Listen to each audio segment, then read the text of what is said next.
Demikianlah yang terjadi atas orang Israel juga, bagaimana Bapak Yahweh mendidik mereka, mengajar mereka, mengasihi mereka, seperti seorang ayah yang mendidik anak-anaknya.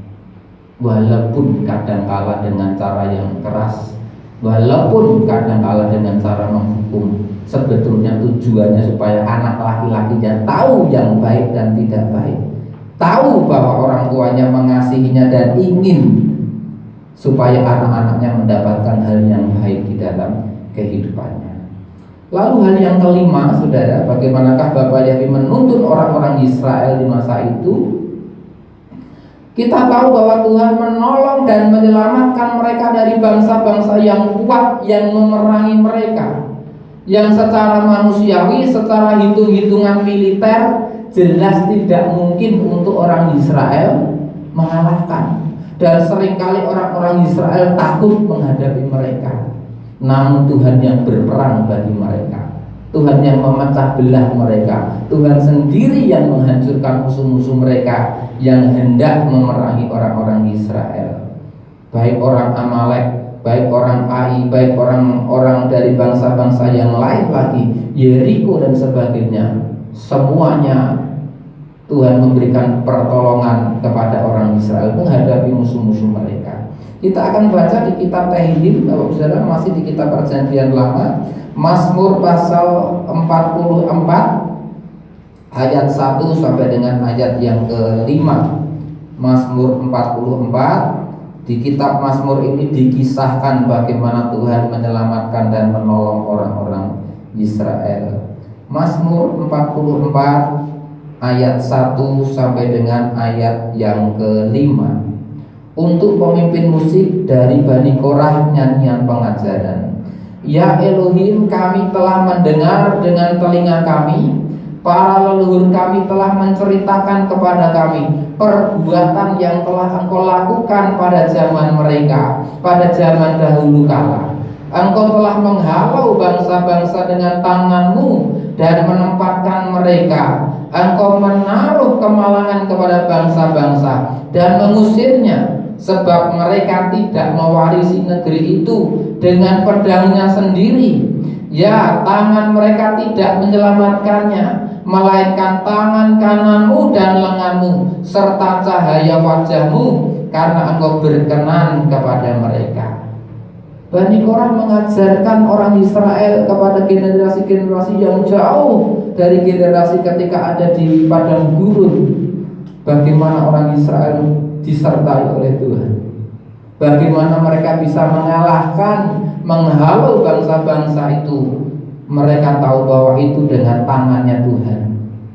Mereka bisa mengalahkan bukan dengan pedang mereka sendiri, tetapi oleh karena tangan kanan dan lengan Yahweh yang berkenan atas mereka. Ayat 5, Engkaulah Dia, Rajaku, ya Elohim, yang memerintahkan keselamatan bagi Yakub atau Yakub.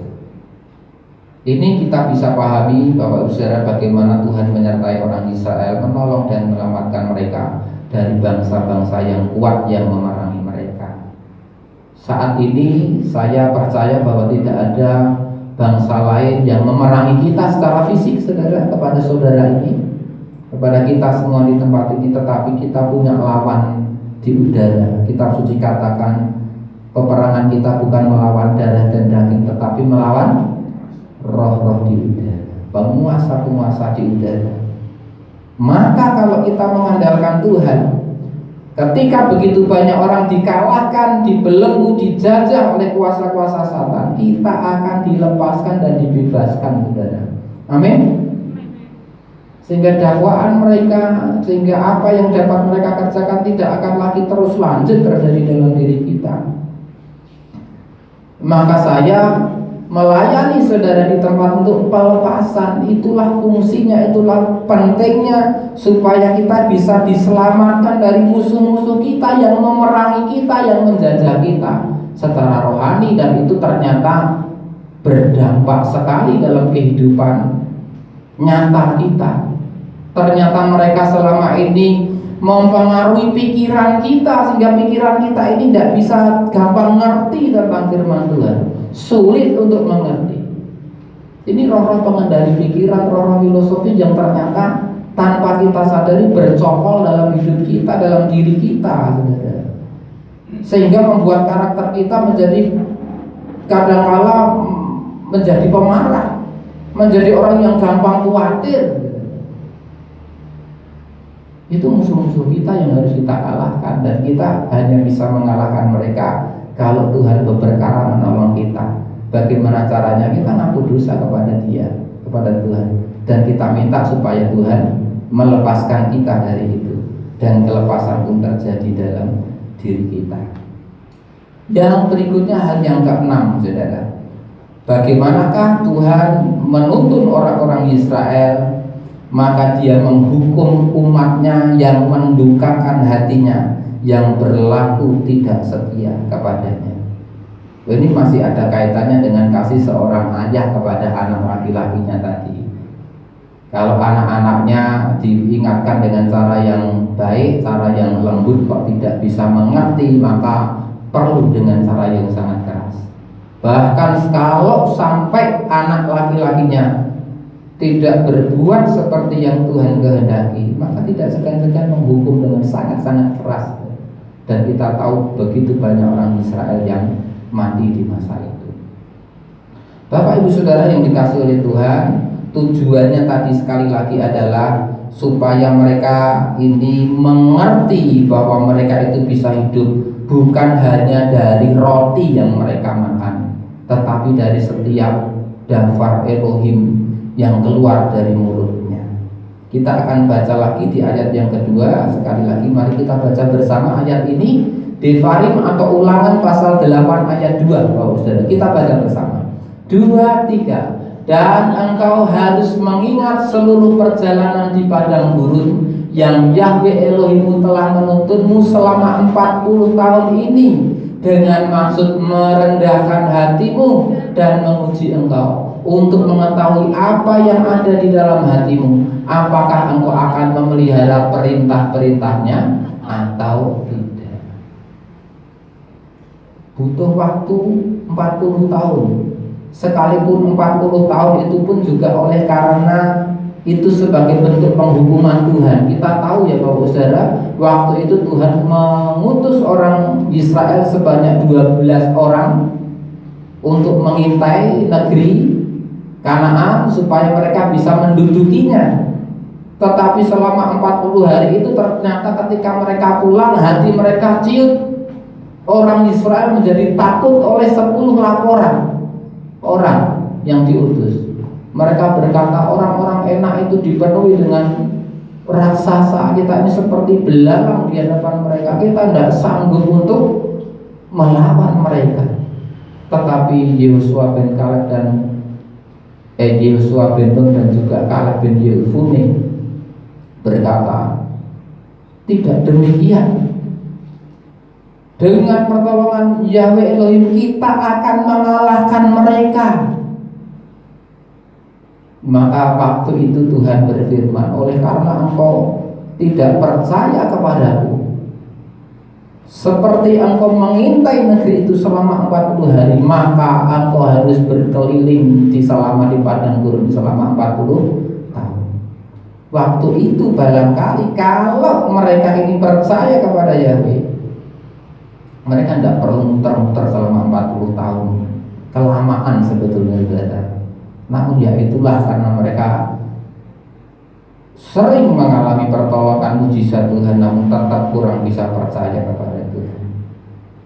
Tuhan ingin tahu bahwa mereka ini memelihara perintahnya atau tidak. Ternyata mereka banyak yang tidak bisa memelihara perintahnya. Untuk itu Bapak Saudara, ketika kita semakin tahu tentang perintah-perintah Tuhan, mari buktikan bahwa kita ini mau memeliharanya.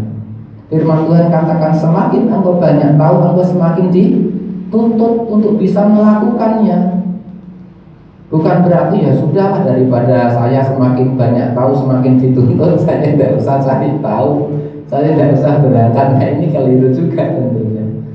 Tuhan ingin kita ini taat akan sabda Tuhan. Apa yang diperintahkannya kepada kita, ayo kita lakukan. Karena kita tahu semua itu untuk kebaikan kita, saudara.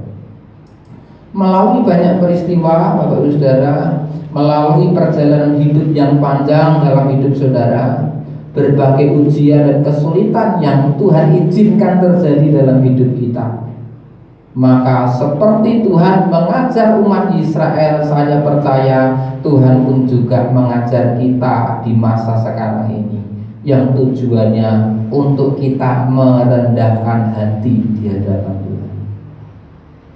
Maka berbagai liku-liku kehidupan, berbagai peristiwa yang terjadi dalam diri kita, kadang-kala kita berkumpul untuk satu masalah, kenapa butuh waktu yang lama? Kenapa tidak harus cepat-cepat? Tuhan menolong saya. Tujuan Tuhan adalah supaya kita ini merendahkan hati, dan supaya nanti terbukti bahwa kita ini dengar-dengaran akan Tuhan atau tidak, kita memelihara perintah-perintahnya ataupun tidak. Tuhan mau supaya kita semua senantiasa bergantung mutlak kepada Dia, bukan bergantung kepada kekuatan diri kita sendiri.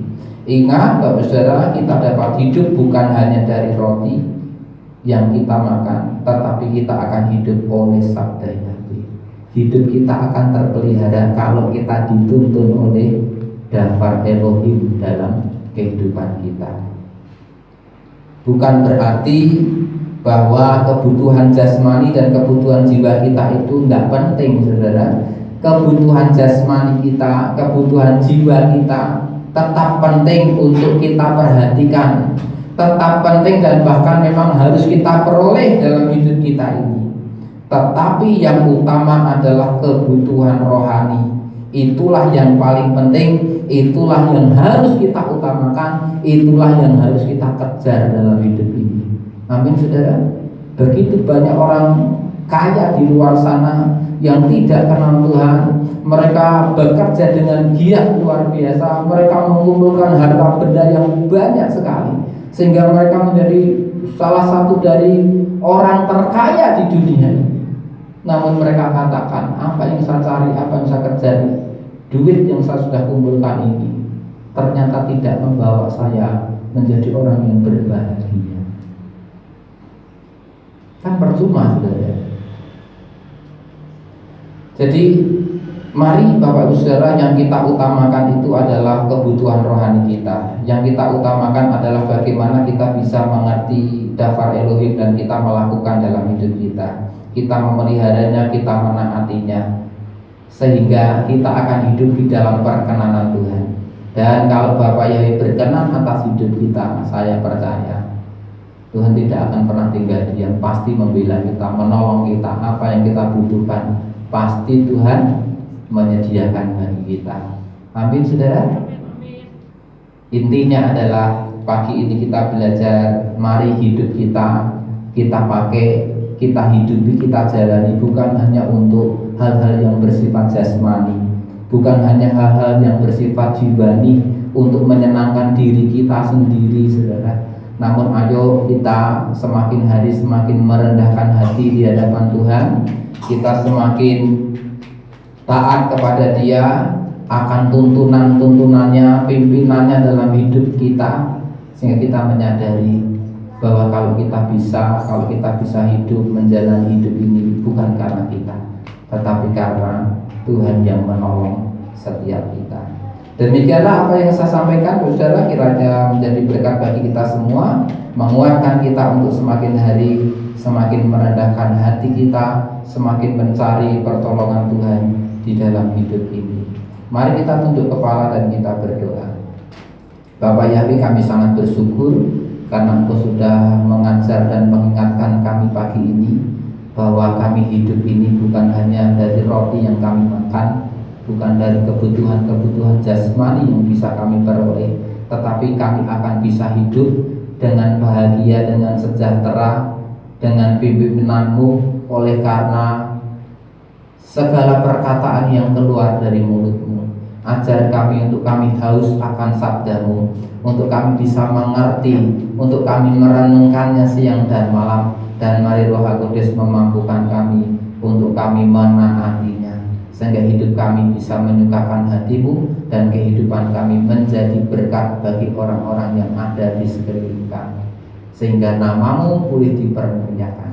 Terima kasih Bapak Yahweh, inilah doa kami yang kami naikkan kepadamu dengan penuh ucapan syukur demi nama Adonai Yeshua HaMasiah. Haleluya, amin. Saya serahkan kepada pemimpin pujian.